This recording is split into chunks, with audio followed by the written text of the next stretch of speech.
All right, I think we have to start. We need to start, right? Right. Good morning, everyone. Welcome to today's webinar. And the title is the ABCs of machine learning and learn the basic and build your first model. So my name is Izunna, and I wish you all know, and I'm thrilled to have you all here with us, right? You know, I don't know if most of us have know what is machine learning, what it entails, it is all about. But right here on this call, we'll be discussing about the works of how machine learning comes to play, what it entails, and today's session is going to be breakdown into like a simple, clear, and a practical way. And the person that will be doing this for us is our own very person, Fumi. He's an expert in this, and he will be walking us through on how to, implement our first simple model. Right. So without further ado, I welcome Seyi. Seyi, over to you. Okay, good day, everyone. I'm Seyi. I'm currently an ML engineer, and I'll be taking you guys on to bring those in and create a structured, lovely presentation in no time. I'm going to head into picture chart, and I'm looking in the presentations. Sorry for that. I have to meet him. Okay. Right. So I'm just going to present the slides that I have for us today. All right. So machine learning is all about getting computers to learn patterns. It's about getting computers to learn patterns in your data and then being able to do some kind of most likely predictive analysis, or just give you insights on what your data is doing right now, and what are the next steps. So just about giving insights, trying to find patterns in your data, and then that's just all machine learning is all about. So machine learning and data science workflow. So in a typical data science workflow,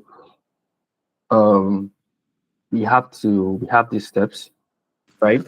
We have the steps. The first thing you do is to collect your data, and this is can be simple CSV files, like already collected data. This could be interviews or wherever your data is coming from.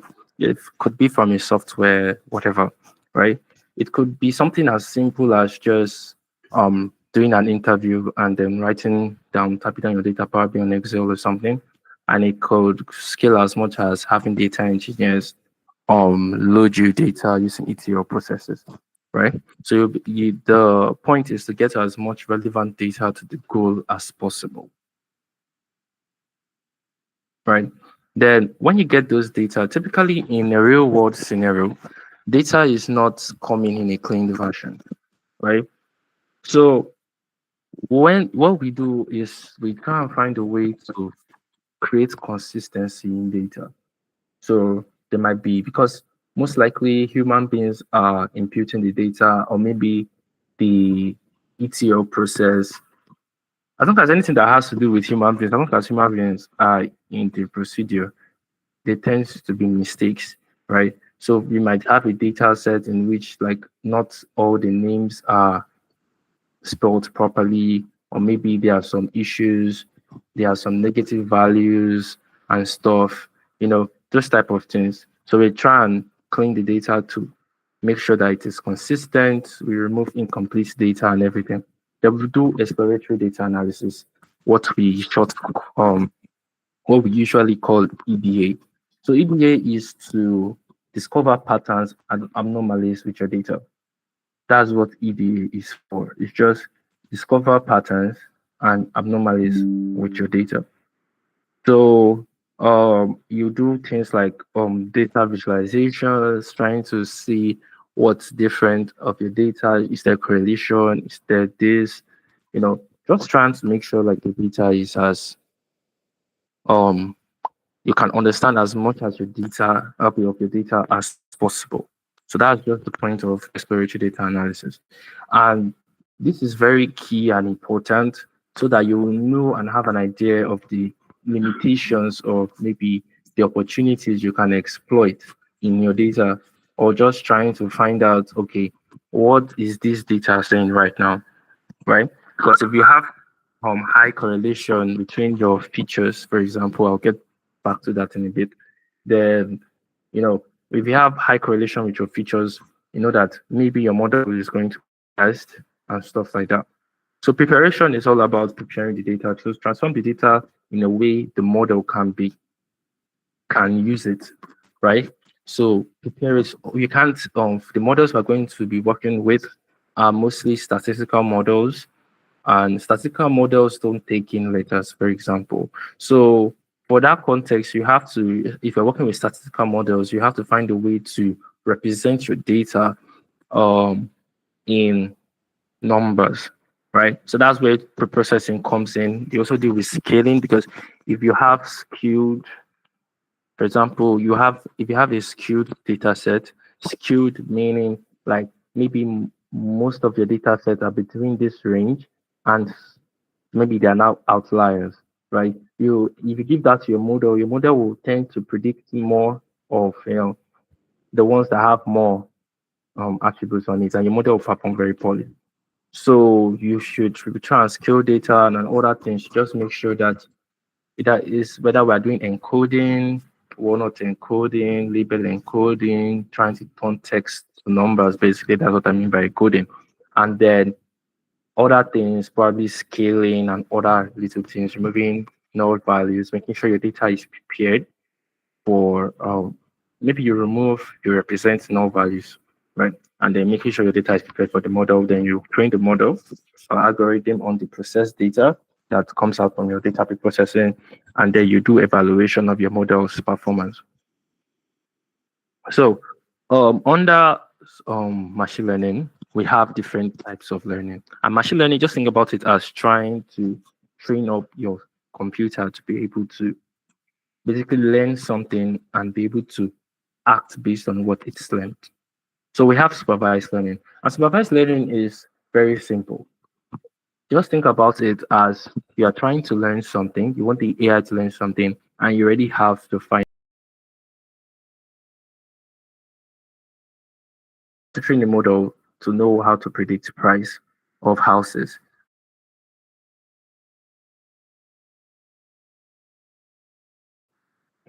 Setting is that I'm going to get a data set. I'll have information of houses. So that's going to be like the number of bedrooms, where the location of the house is, things that I feel like will affect the price of the house, basically anything and everything. Then I'm also going to get the price of that particular house. So the model is going to look at the features and look at the price of the house, and then try to learn some patterns between that. So what features best affect the price of the house, right? And trying to understand the balance in what we call weights. So before I move on to all this, machine learning is really built on statistics and probability. Statistics, probability, and calculus, right? So a good understanding of these things will make you excel as a machine learning engineer, because each of these models we are going to talk about, or we're going to ever use in machine learning, are built on the premises of calculus, statistics, and probability, right? So basically, I don't want to sound too technical. I don't want to go too technical in the bits, but we basically have what we call weights, right? So for each features that we have, maybe we have, by features I mean properties of the house. Features is like the things that you need to predict whatever you want to predict. So your prediction is based on a label Y, and then features is everything that you need to predict that Y. So the weights are significance to those features. So what the model basically does in a very abstracted high level explanation is that it basically gives each of those features weights. So it looks at the price, and over a good number of examples, it now says, oh, this tends to this more, and basically ranks them. And each of those things is what we call weights. So what your model, when we say at your model, you're training your model, what you're training your model to do is basically to give weights to each of the features. So maybe location, things like location, number of bedrooms, plot size, and all those things will affect the house more, right? Yeah, but also maybe things like number of windows and stuff might not affect the price of the house as much as that. So that way your model is basically trying to rank um the weight is given to each of those features. So I don't know if um it's clear to everyone. So I'll be using terminologies like features, weights, and all that biases to explain most of these things. But supervised learning is that you have your features and then you have the stuff you want to predict. That's what supervised learning is all about. So the model will provide labeled outputs, the algorithm lists patterns, and then the labeled data appears. You have the labels to guide the AI learning. For example, very common methods are spam and not spam, which is a classification problem. Classification problem is you have two or more defined classes in which you are going to train your model on. For example, spam and not or not spam, those are two classes. All right. So you are classifying it within spam, whether a mail is spam or whether a mail is not spam, right? Also, we have things like probably classification of faces, like facial recognition is basically hindsight classification problems. And then we have regression problems. Regression problems are like continuous amount of data, right? So regression problem, for example, is predicting of houses. So house price can range from probably, let us say 1 million to let's say 1 billion. And each number between 1 million and 1 billion can be a price of a house. So that's what we mean by continuous, as opposed to having 3, 4, 5 features, maybe classifying animals, classifying diseases, classifying cancer, all those type of things, right? That's classification problem. And then we have regression problems. So regression problems, we have regression models for that. Classification problems, we have classification models for that. So basically, those are the two things you need to understand fundamentally. So when you have a problem, the first thing you are typically going to look into is, am I having a classification problem or am I having a regression problem? And have support vector machines, which I will explain in more details as we go on. So we have unsupervised learning. Unsupervised learning is all about, we want the model to figure out the answer itself, right? The answers. I want you to look into my data and just give me something, some kind of insight. And then we have, under that, we have things like clustering.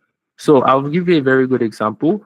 So let's say we are a company and we have a lot of customers, and let me give an example of a company. Yeah, let's say we are a company, we have different products that we sell to different classes of customers of different tastes. Let us say we have 3 classes of products that we have. Then we want to segment our customers based on their behaviors to probably into lower class, middle class, and high class. And basically, or just something along those lines. Or basically just it might be scaling, classifying them into those groups, right? And then or just basically looking at the customer behaviors, which customer tend to behave the same way, right? So if we know the customers trying to behave the same way, or maybe they have the same spending habits, the same login periods, and other things that might be important to our model, so the model can be able to create clusters, meaning create grouping our customers into those each of those sessions. And then we can now do something like a recommendation system. When we have a new customer, we try and fit them into one of these clusters, and then we are now like, oh, okay, then what do people in what products have the people in these clusters? Let's say Netflix, for example. Maybe you are a type of guy that notice that you like romance, you like this, or maybe you are a type of guy that likes action movies and all that. So they have, let's say we have different users with their different tastes. We try, imagine we are trying to cluster those users and then fitting each user into a cluster, for example. Right? And then we now say, oh, what have you and these people have similar watching behaviors? What have these people watched that you have not watched? Because the probability that you like what these people like is very high. Then I cannot recommend those things to you. So those are the type of situations in which you have unsupervised learning. That's talking about clustering. Association is finding relationships between variables or entities. So basically, I have this entity, I have this entity, I have this entity. I don't know what relationship is, but I want my model to basically find out what these relationships are, right? For me, the model is just going to look at the data, and we have statistical models for that. Just look at the data and find relationships by itself, find correlations by itself, because we're not really giving it what it should be looking out for.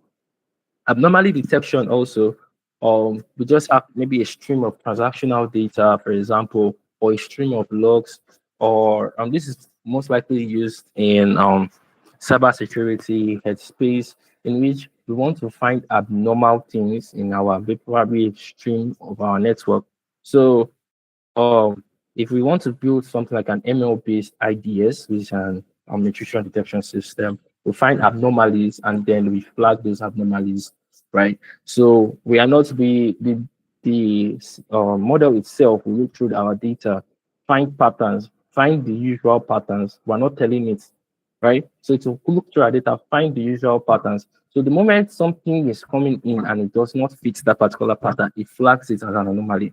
So you can see again, we're not giving it the answers, right? The whole idea, we're not giving it the answers, it's just going to figure it out by itself. Dimensional reduction is something that we also do in classification when we have high dimensions of data. So we have 2D data, probably just having two features, probably x and x1, x2. And then as we have other features, so maybe we want to predict the house and we only have like the plot size and the number of bathrooms. That's like 2 dimension, and then we can scale that.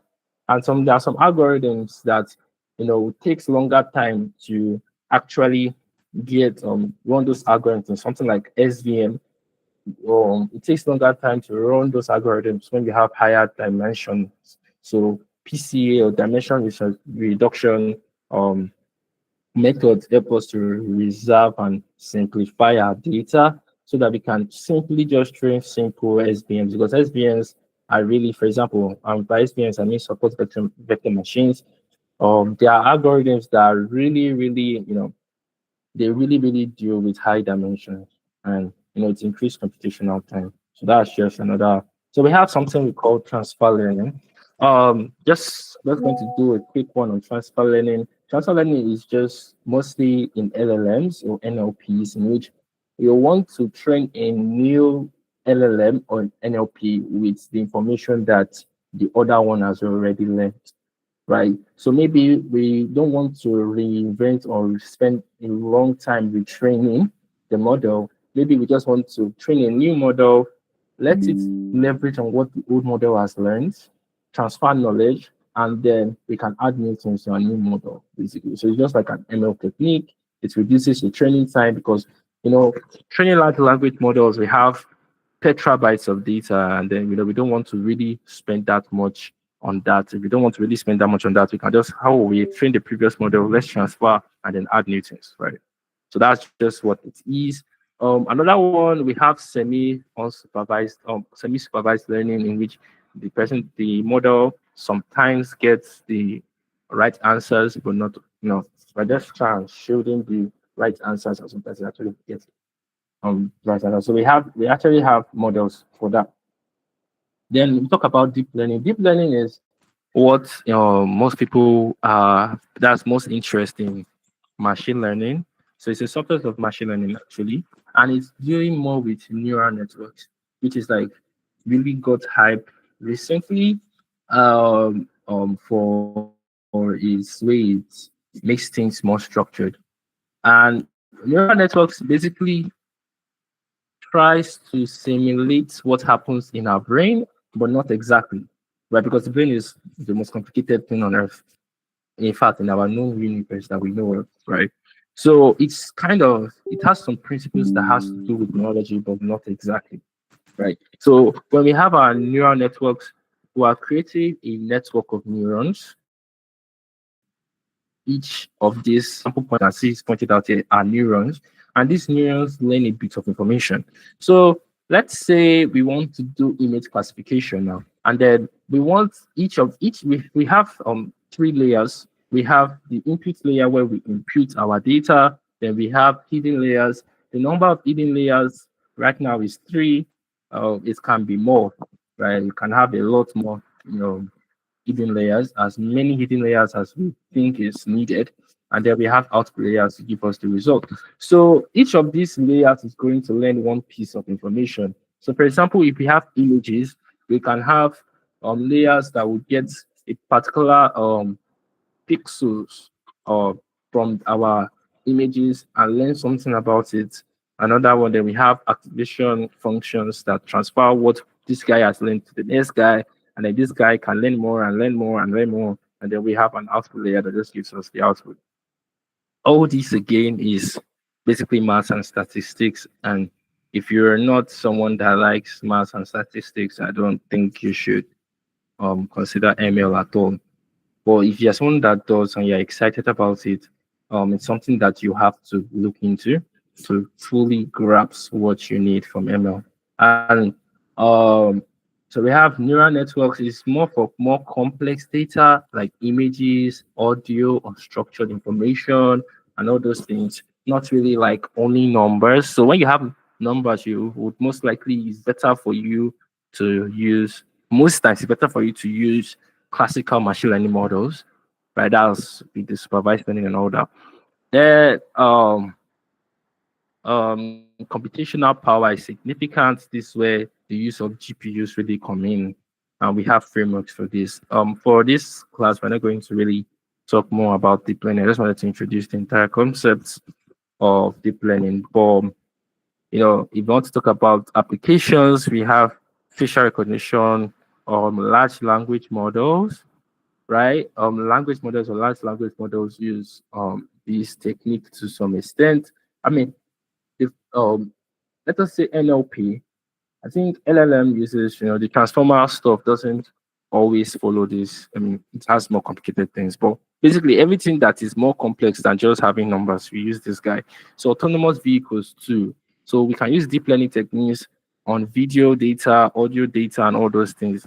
So also things like if you have sensors and stuff, that's how we train self-driving cars and all those things. So it's a lot more complex, and obviously, the higher the complexity of your use case determine the complexity of the structure of your deep learning model. You are using CNN, RNN, and all those.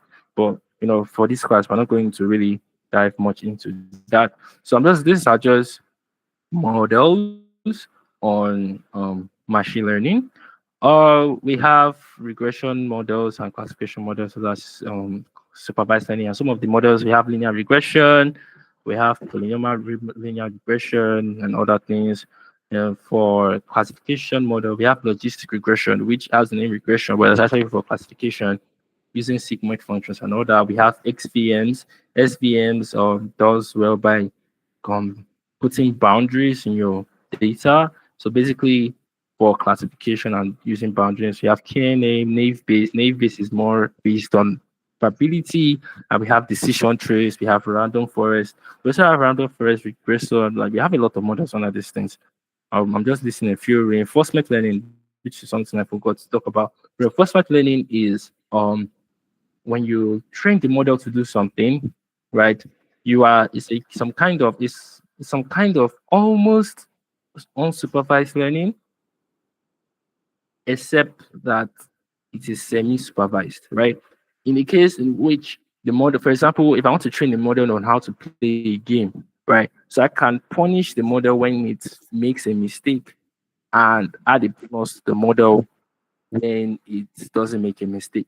So, for example, if we want to train a model to play Subway Surfers now, so when he makes a mistake, the model gets punished. It's like the way you train dogs, basically. That's just the entire idea of having reinforcement learning, and it works very, very well. That's how you train robots. You can train robots how to walk and all those things through reinforcement learning techniques. Disable learning is just about having multiple models. So instead of having one of these models, you have multiple models working together. So we have the bagging technique, the boosting technique, and the stacking technique.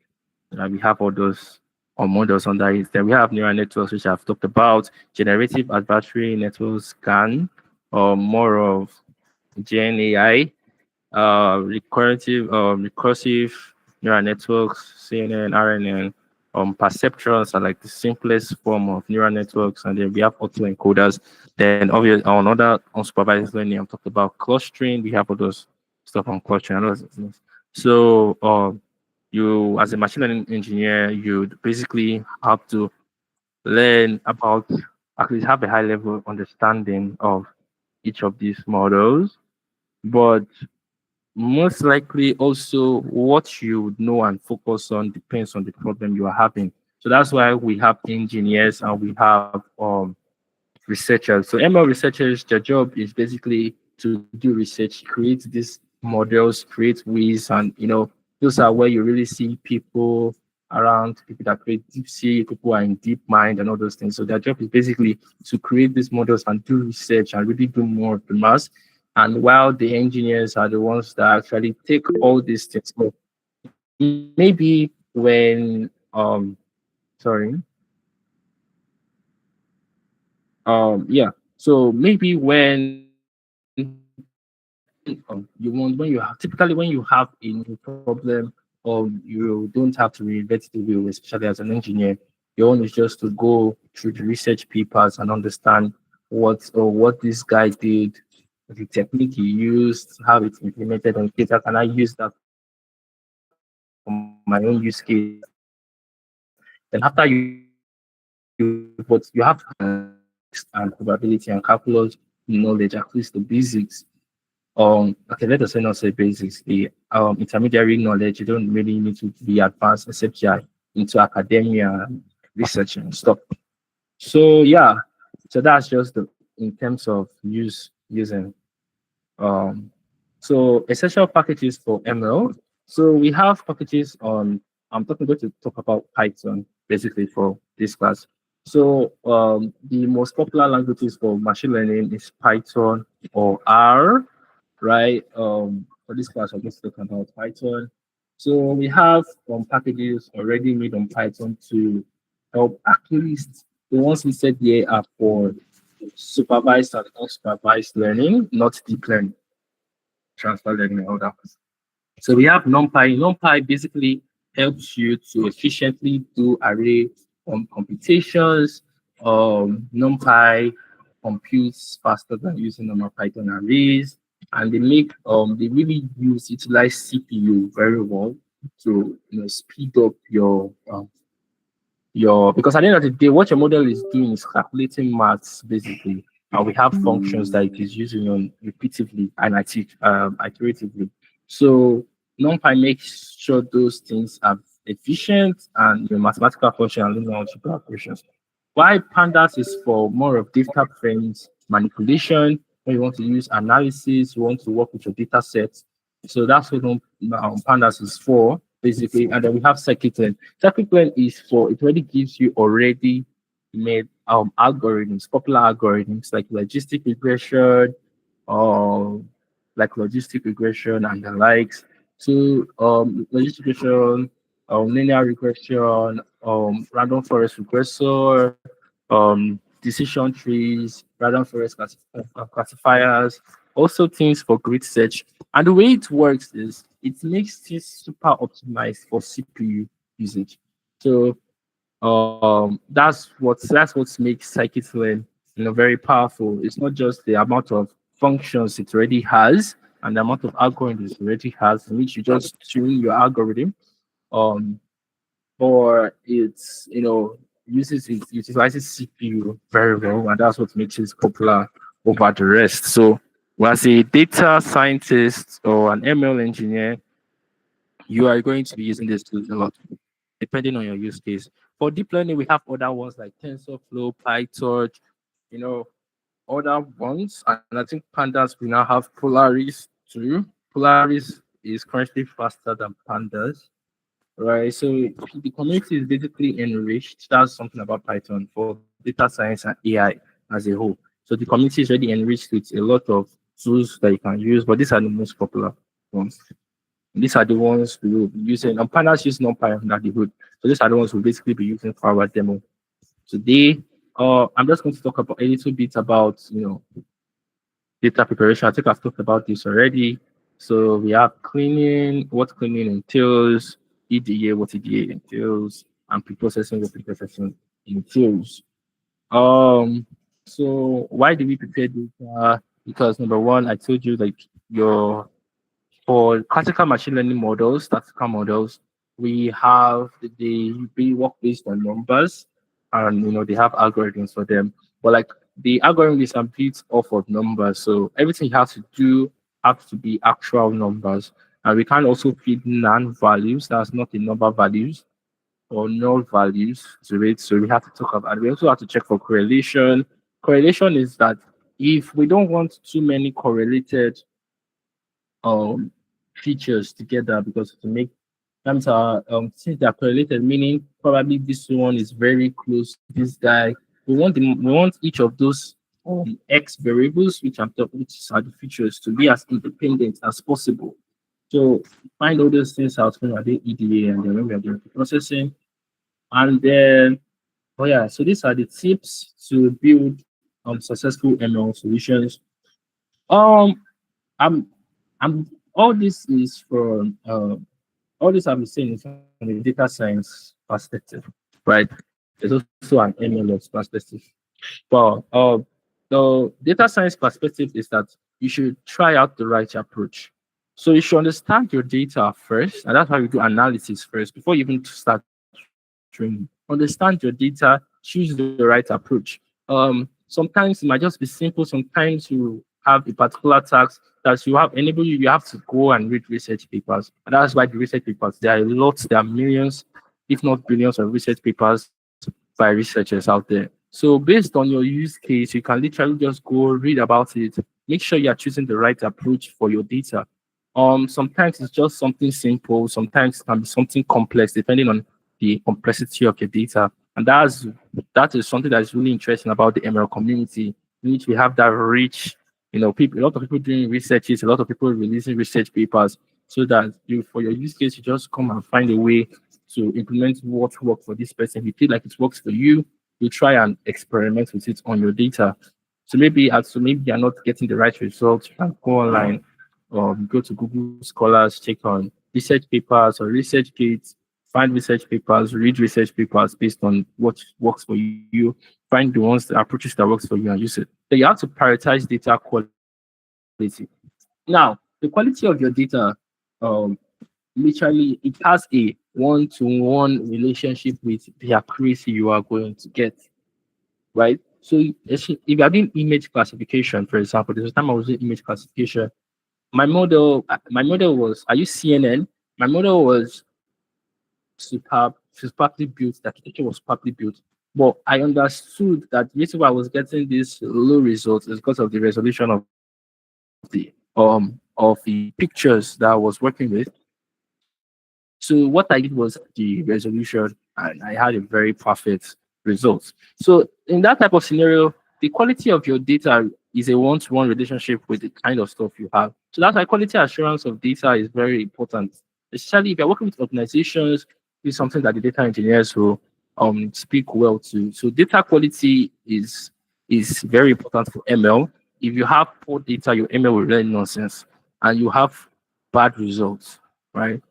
So relevant data, making sure that the data that you have, you can also do things that like feature engineering, creating new features based on what you already have that will help, you think will help your data.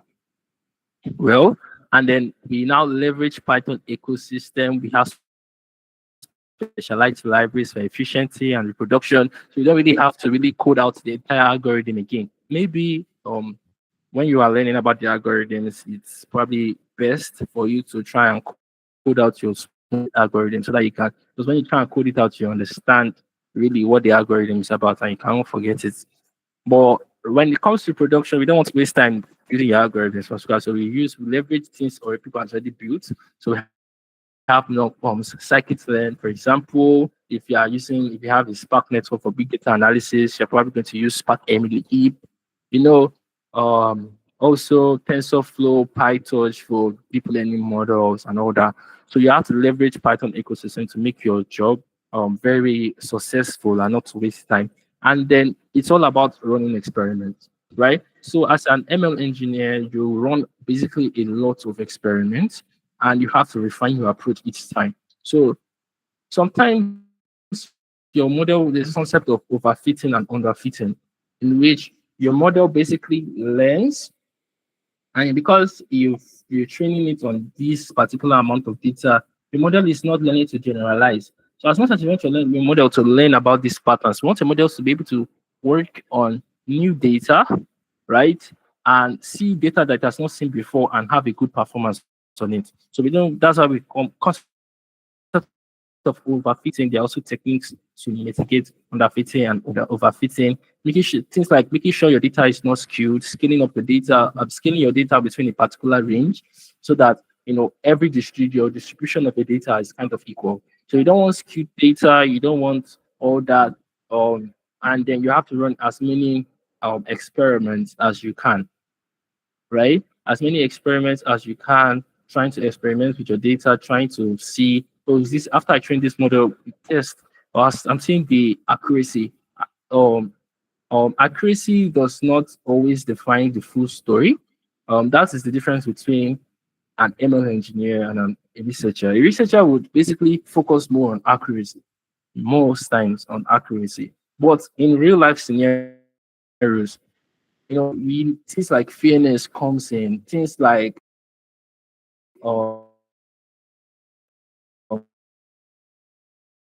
making use trade of accuracy to make your data, your model more generalizable. Or sometimes you can have both of two words. Sometimes due to fairness, for example, let's say in your data set, we're trying to classify something. If one let's say fraud, there are a lot more frauds that have been non-fraud transactions,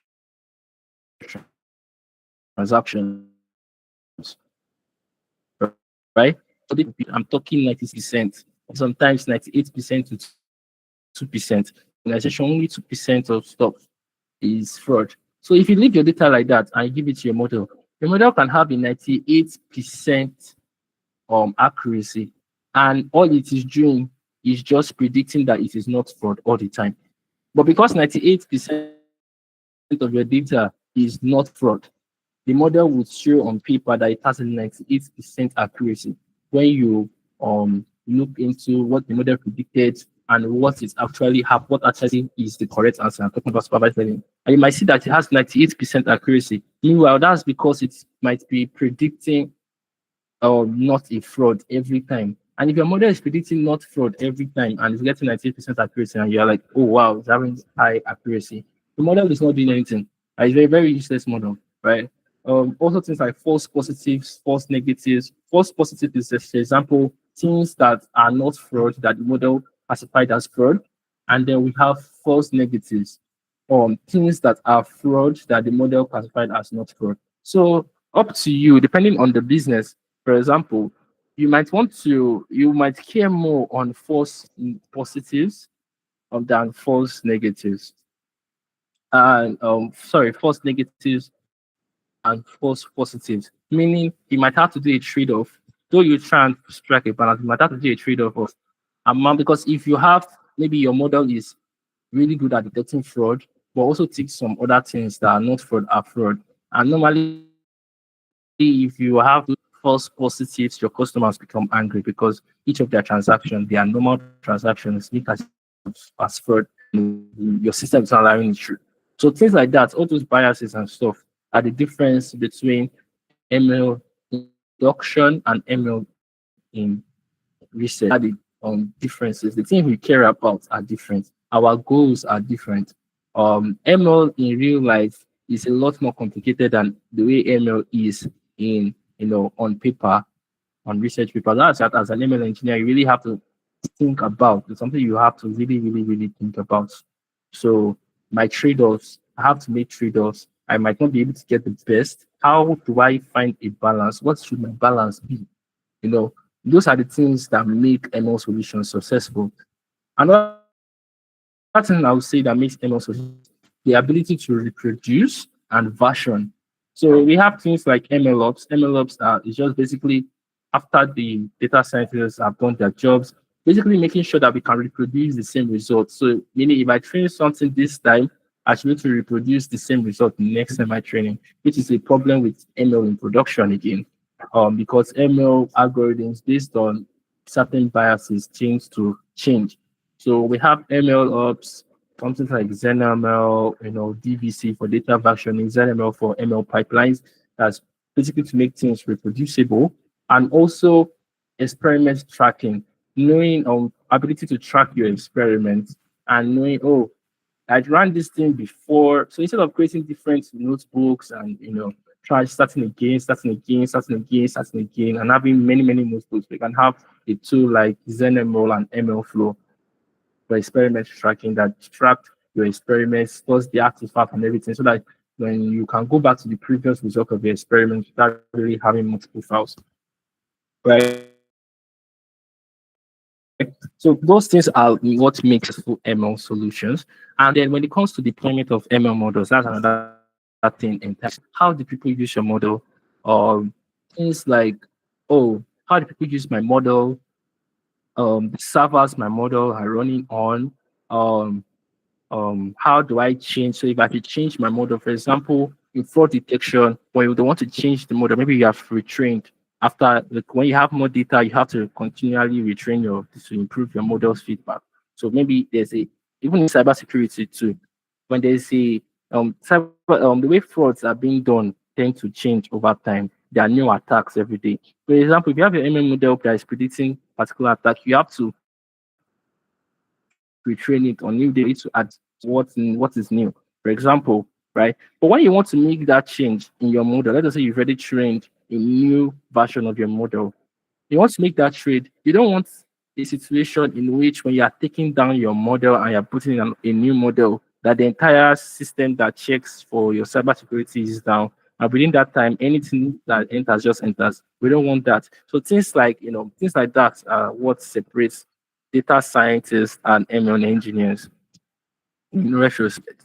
Right? Though the terms are used together in some sense, but like that's the difference between the ML engineers or ML engineers and the data scientists. The data scientists, their job is just create the model. But everything after creating the model, inside creating the model, orchestration of those model creation, experiment tracking, and all those things are what ML engineers do typically. So all these together, when you have a good data science back team, or maybe you're the only one, if you have a good solid understanding of both data science aspects, that's in model training and all that, and orchestration on model deployment and all those things that tend to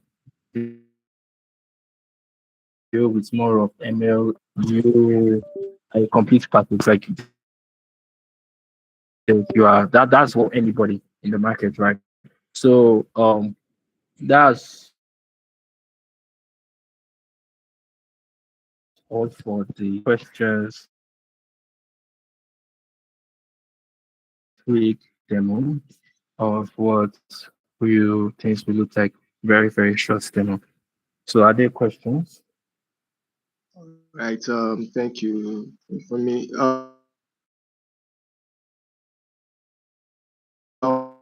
Please, if there's any question, move on to more practical part of it. Like if you are not comfortable on your mic, you can drop the questions on the chat. Right. Where's questions?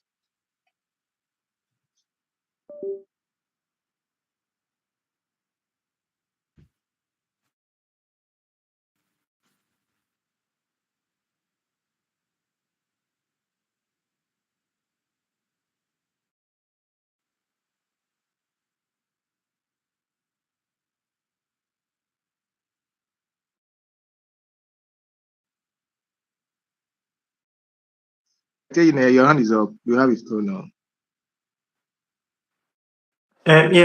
Just a quick one. So Shay, when you were speaking, you did mention something about underfitting when the model, like the percentage. So at what percent would you be able to tell that the model you built is fairly okay? I know most times when you have a model that does 100% prediction, you should be careful of overfitting. And once you have a model that doesn't do the classification very well,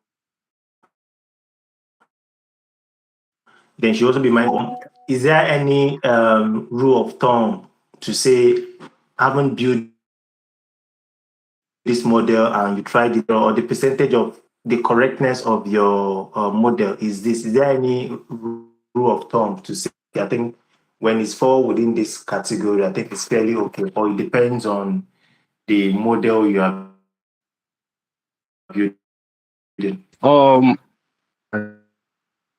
See, is there number one, there are ways algorithms that help you with overfitting and underfitting to detect, and there are algorithms already built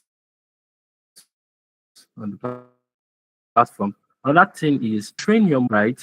One of the best ways for you to know whether your model is overfitting and underfitting is likely when you show it new, like completely new data. For example, I can train my model if I have models in years. Let us say I have my data set in maybe for 2015 to 2016 or 2016 to 2017.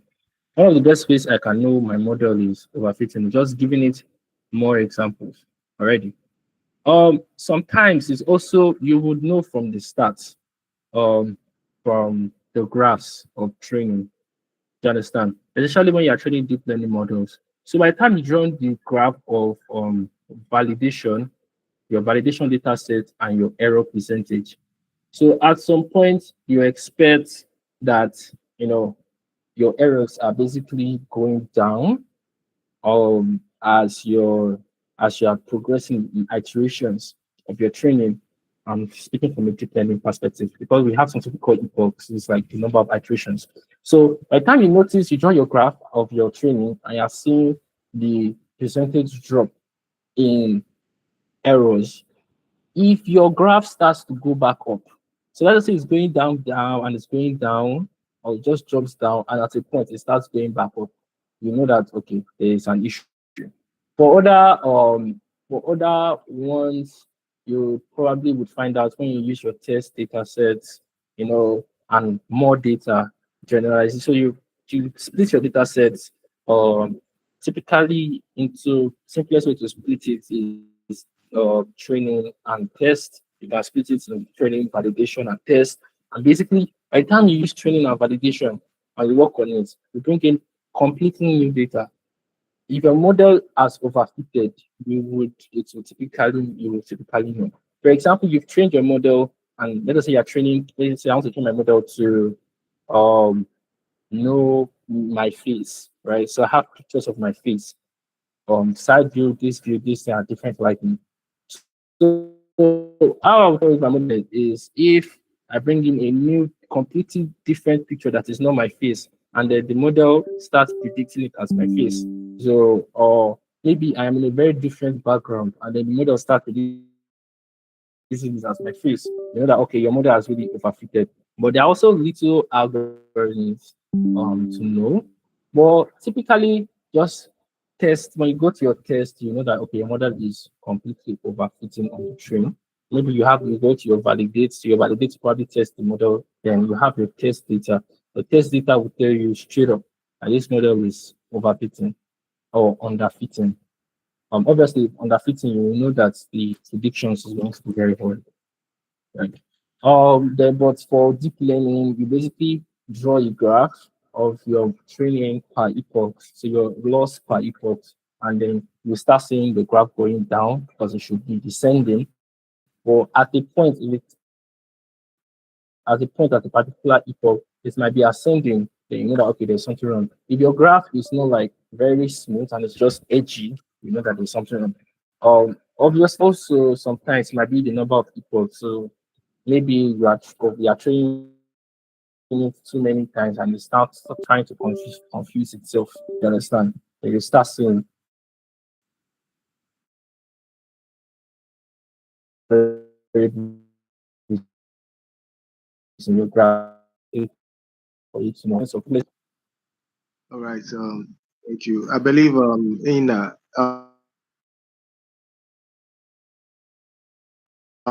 all right. I don't think if there's more question. We can change. okay. I want to quickly set up the test. I'll be the stuff so that I can share my screen. So just give me 1 minute to quickly do that.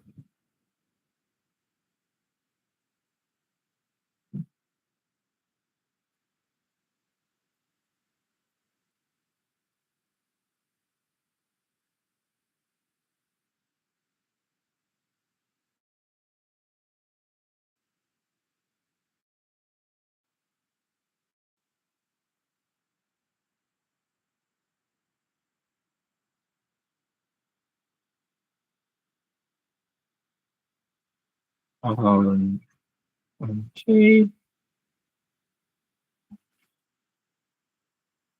Sorry, just give me a moment. Sorry.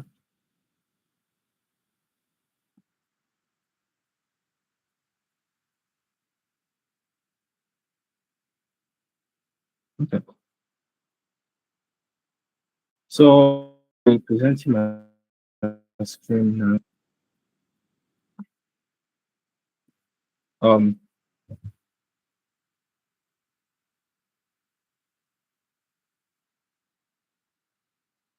okay, so this interface that you are seeing is Google Labs, and it's a online interface, a free online interface for you to basically run your Jupyter notebooks. You can also run your Jupyter notebooks locally using Anaconda or just using your VS Code and downloading an extension, which is what I would advise because Anaconda is a very heavy application. So basically, I'm just going to run through this as fast as I can for time, but um, I might not be able to go through as in the maybe next as a particular time. I can now go through, the syntax, learning genders and all that. But for now, it's just this. So we import our values. I think I have set up to just import necessary libraries. Um, this is scikit-learn. We also have setting up Seaborn. Seaborn is for plotting, Matplotlib for plotting. The rest of the things are just like the models I see from scikit-learn. I will also need XGBoost for what we are going to do. Great parameter tuning. So let us say we have what we call parameters. Parameters parameters are like, let's say parameters are things that in a model, let us say we have this algorithm, and then the algorithm we have probably like constants and variables that makes up the algorithm. So parameters, when you set a parameter and put in your data, you expect some particular kind of result every time you run that with the same parameter. So what you try and tend to do is that your model learns different weights, these weights, which is like ranking the importance of your features in some kind of sense based on the parameter you give it, right? So hyperparameter tuning is a way of, oh, let me see the best combination of parameters that gives me the best results. So that's what build CSV is. So the point of this data, this cache demo is just to predict how much data a particular um, unit will need in the year. So basically looking at the previous um um let us say the idea of this is just you have your data, you have, let us say you have units in your company and you want to, you know, you just want to predict that, oh, you are supposed to divulge money to these units probably every year. So these units need so that when they come with their to you, or let us say you have different shops, when people come, you know that they are not cheating you, they're not asking for more money that they actually need to blah, blah, blah. So that's just the idea of this data.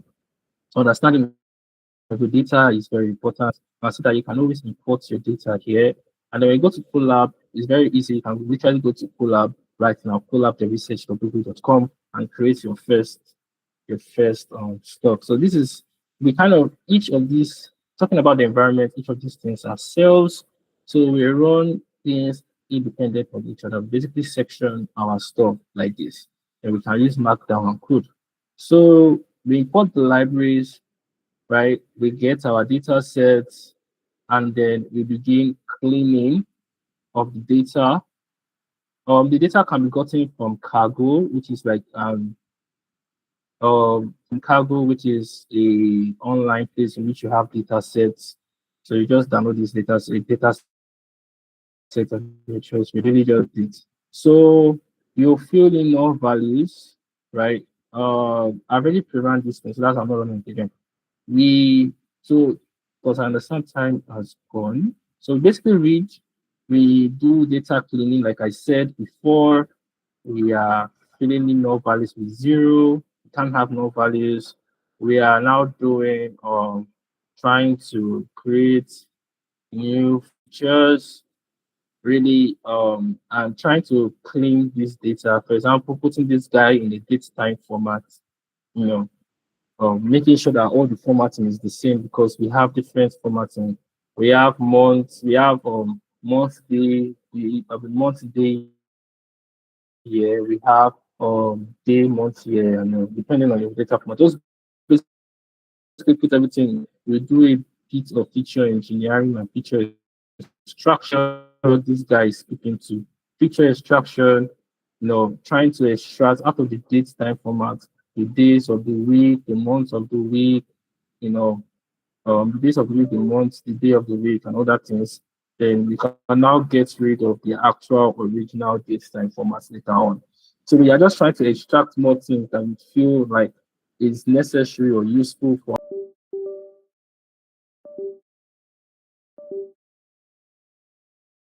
Then we can already clean that date time format, so we don't need to do it again. We don't need them again because we already extracted the information that we can't have date time formats in our model. We can only have numbers. So we have to do away with that date time format and we're able to extract numbers from it. So day of the week is 1 to 7, on Monday to I'll be 0 to 6, sorry, Monday to Sunday. Then we have day of the month 1 to 12.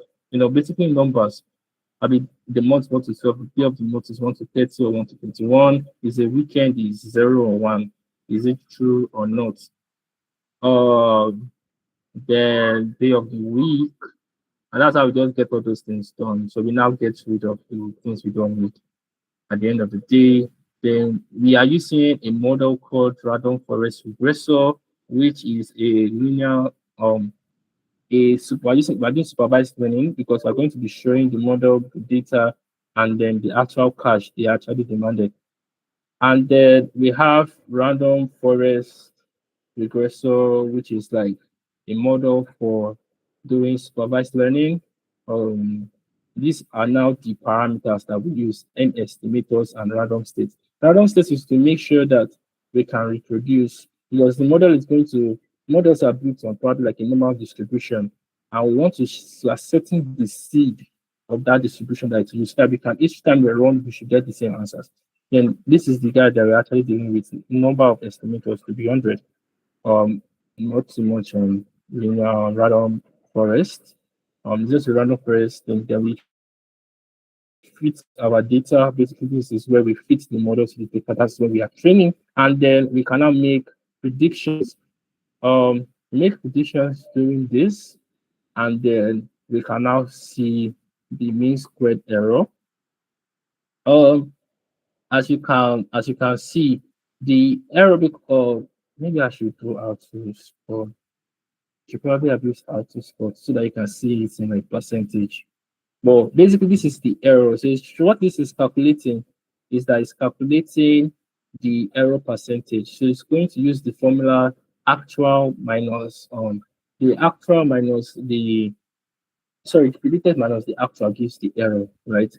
Divided by the mean distribution basically, and then we have this. So we have squared error. So we're going to square the error and then find the mean. Then root mean squared error is finding the root of that mean, basically. So then we now have this hyperparameter tuning. If there's an error, create search. Okay, I think there's a problem here. I'll have to fix that. But basically, what we are doing here is very simple. We are trying to, these are the number of parameters that we want to have, and these are the values of the parameters you want to test. So hyperparameter tuning is going to be one of the most computationally expensive things you can do in ML, because it's going to use what we call the brute force method in stock. So it's going to test for each combination. So we're going to have a model for when an estimator is 50, 10, 2, when it is 50, 20, 5, when it is 50, 10, 10, and others. So you're going to, like this now, we should have about how many models? If you calculate this is 3, 2, 3. We should have about maybe 20 or 30 something models to get each of them having a different combination of each of these. And yeah, we are not comparing. So this is going to take, if you have to run this, and it's going to take a lot of time to run compared to just training one model. But it's for us to see that, okay, let us assume we are very satisfied with our model.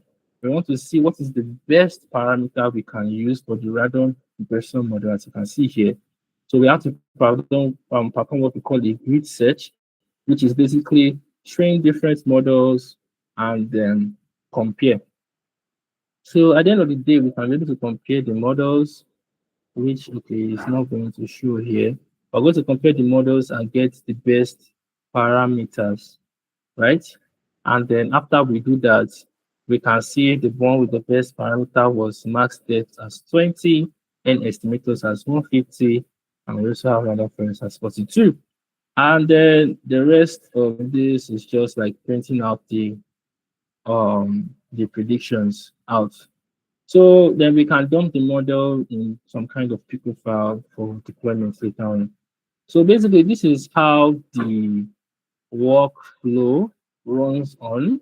And we would normally have a lot more experiments than this based on our use case. So right now we can see that we're only testing one model, which is random forest regressor. So we're going to test multiple models to try and find which one is the best for our use case. We can test linear regression. We can test or maybe decision tree on regressor and other SVMs. Is there SVM regressor? Yeah, I think so. Yeah, I think SVM regressor too. I think SVM is classifier. Sorry. So we have SVM regressors and all those things, right? So yeah, we just basically test as many models. We do parameter tuning to them, and other things. You can use XGBoost. You can use assembly method, trying to add multiple models together, and all those things. So those type of things will are the things we typically do before we just deploy, right? Or before we choose the best out of it. I'm going to stop sharing and show you Kaggle. So let me share again so that I can show you cargo, which is like a place where you can get your data sets. Um, nice.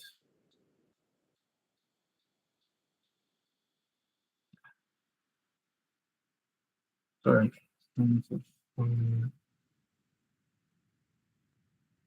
Okay, so I'm just going to show this.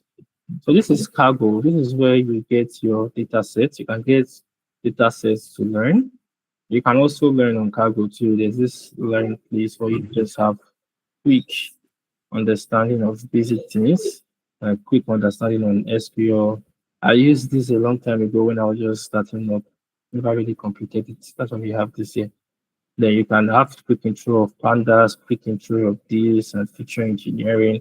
Maybe over time, we'll have webinars like this to teach each of these concepts to you in terms of pandas.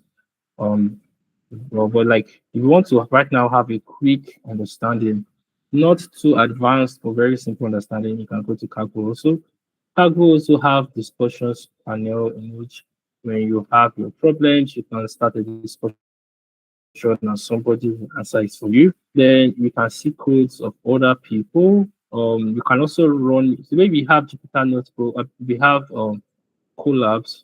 You can also run a notebook straight from Kaggle, right?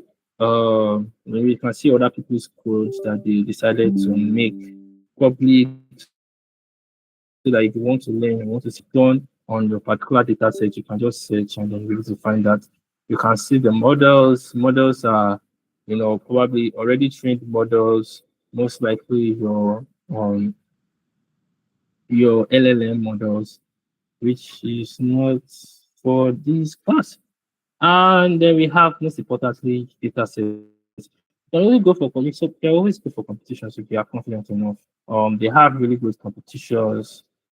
I think the average, we have the free ones, so just challenging, and we have these ones that are more complex. When you build up your skills, you can see this one, the price one is $1 million, this one is $440 million, and all that. So it's just like an entire platform for data science. But what is most interesting to us right now is going to be this data set space in which you can set on your data set. For example, if I should set linear regression, you can find data sets for linear regression, right? So if you have a salary data set, you have student performance data set. So for you to just basically learn.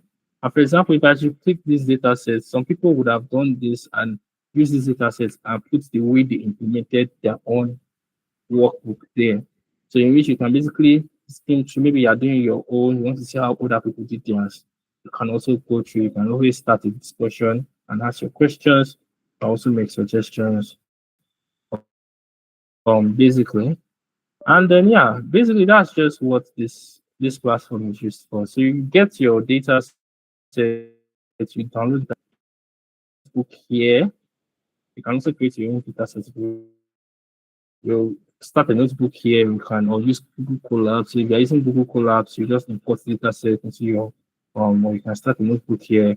And as you are learning, you can learn and you can start. But I'm hoping that as more time goes to have depending on the interest of the people that are here. So yeah, so with pandas, you can learn a little. You can also use YouTube to learn if you want to buy courses. But Kaggle is always a good tool for you to use, especially when you are prepping yourself for probably interviews and all that. You can find, depending on the way you can search, you can also search online for data sets because at some point you can get simple data sets from Kaggle. There's some Kaggle data sets that are harder than that are simpler than the others. Um, you can get simple, intermediate, and more advanced data sets. So you can prep yourself. You can prep yourself, go for competitions. Um, basically, if you win the competitions, get money. Things like that. Just build yourself, and then creatively, you can now. If you are now a guy who's depending on whether you want to go to or going through the path of being an ML engineer in terms of MLOps and deployment and orchestration, you'll also be able to do that. So I hope there any just questions. Let's see.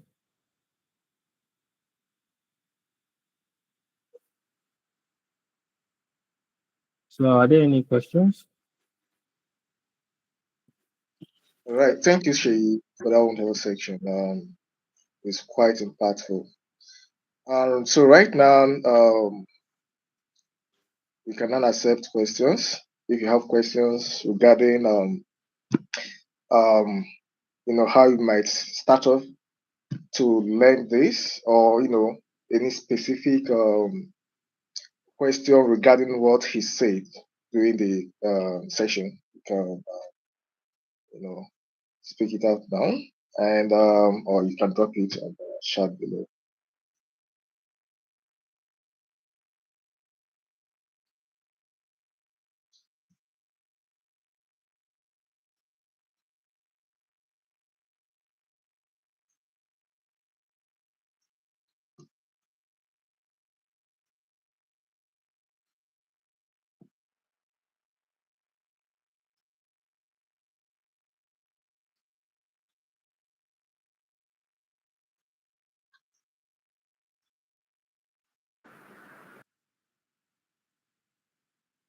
Seems like there are no questions.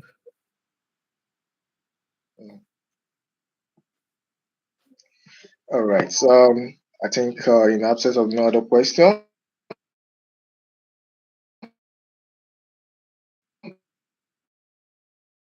I appreciate everyone here tends to go home with one thing or the other, right? And let's forget, please, you can follow us on our social media: Facebook, YouTube, TikTok, LinkedIn, all the social medias. We have our presence there, and we then just at Data Wolf. Make sure follow, like our video. This video now, this section is already live on YouTube, and as well after this live, you will also see the recorded video there. Make sure that you like, follow, and we'll keep you posted. All right. Once again, thank you everyone for hopping on this call, and see you next 2 weeks for a wonderful session again. All right. In absence of that, bye for now. I love you.